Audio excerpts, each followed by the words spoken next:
सावधान हो जाओ, अगर किसी तरह की हिमाकत की तो करेंगे करारा वार। जी हां, ये बड़ी खबर इस वक्त। तो सबसे धमाकेदार इंटरव्यू हम आपको दिखाएंगे रिपब्लिक भारत पर नए सेना प्रमुख की। नए सेना प्रमुख ने क्या कहा है, कैसे कहा है, किस तरह के तेवर दिखाए, आइए देखते हैं। Amid some big-ticket reforms in India's defense sector, India has got its newest and 28th Chief of Army Staff. We are happy to welcome him and speak to him today. Very good morning and welcome, General Naravne. Thank you very much and Happy New Year to you all. Thank you so much, sir, and a very Happy New Year to you and to Defence Forces as well. Some would say these are the best of times and worst of times, perhaps, for India's security scene. Sir, how would you describe the situation we are in? Well, I wouldn't say it is the worst of times. I think it's the best of times for all of us.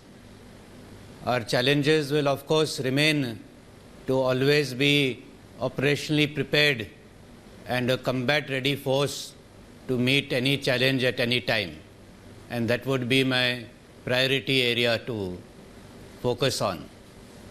Your first comments after having taken over have already created some ripples in our western neighbor, for example, sir, particularly the comments you made on India's right on preemptive strikes. What do you say is going to be our policy now?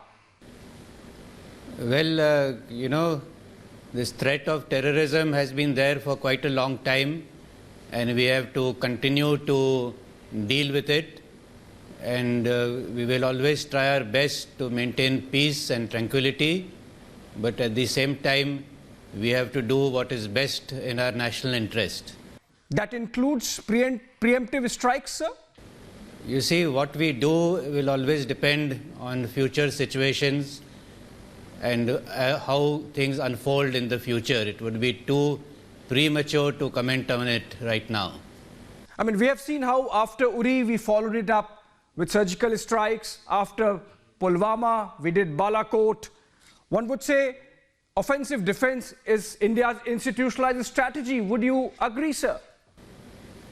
As I mentioned earlier, the response will always depend on what the situation is and what the provocation is at that point of time. It is very difficult to say right now what our strategy would be.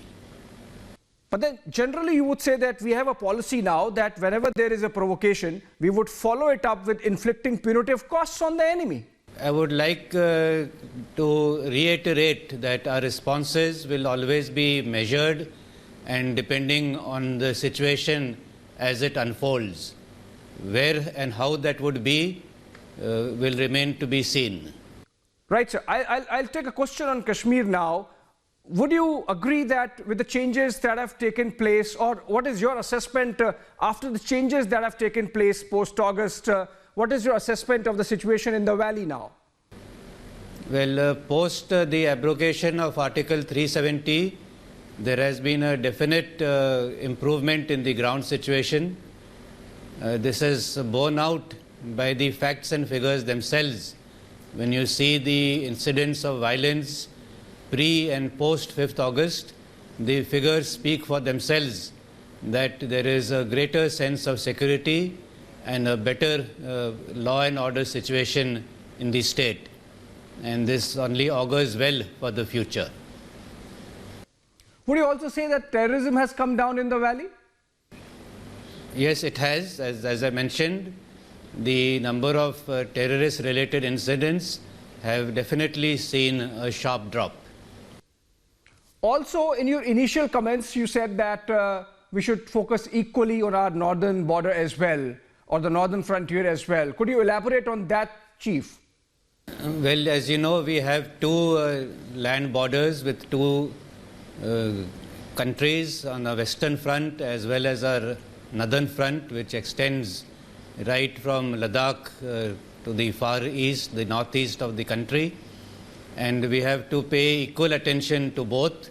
And it is in that context that we are developing our capabilities and capacities along the northern borders too. How would you rate the morale of our forces given the security situation India is in? Well, I can say with some degree of confidence that the morale of our forces is very high and they're totally committed to carrying out their task, whatever be the terrain or climate that is prevailing, and they will not let us down. Also, sir, India got a Chief of Defence Staff, a new post, a new reform that has been created. What does this entail for the Indian Armed Forces and specifically the Indian Army? Well, the requirement of having a post as the Chief of Defence Staff was a felt need of the environment and of the armed forces, and it is a very good step in the right direction to have a Chief of Defence Staff, and it will result in greater synergy between the three services, and it only augurs well for the country. With all this greater coordination and jointness that is aimed and that would be achieved with the CDS and the Department of Military Affairs, would you agree that India would obviously be institutionalizing a policy of offensive defense, the contours of which we have seen after Uri and Pulwama? Well, as I mentioned earlier, the responses that we undertake would be based on the situation and what is the event that would have triggered such a requirement. We will have a combined discussion on that, and as and when such incidents occur, that is when we will decide our response.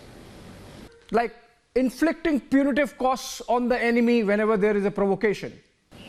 Oh, you see, that is what I'm trying to explain, that these strategies keep changing from time to time.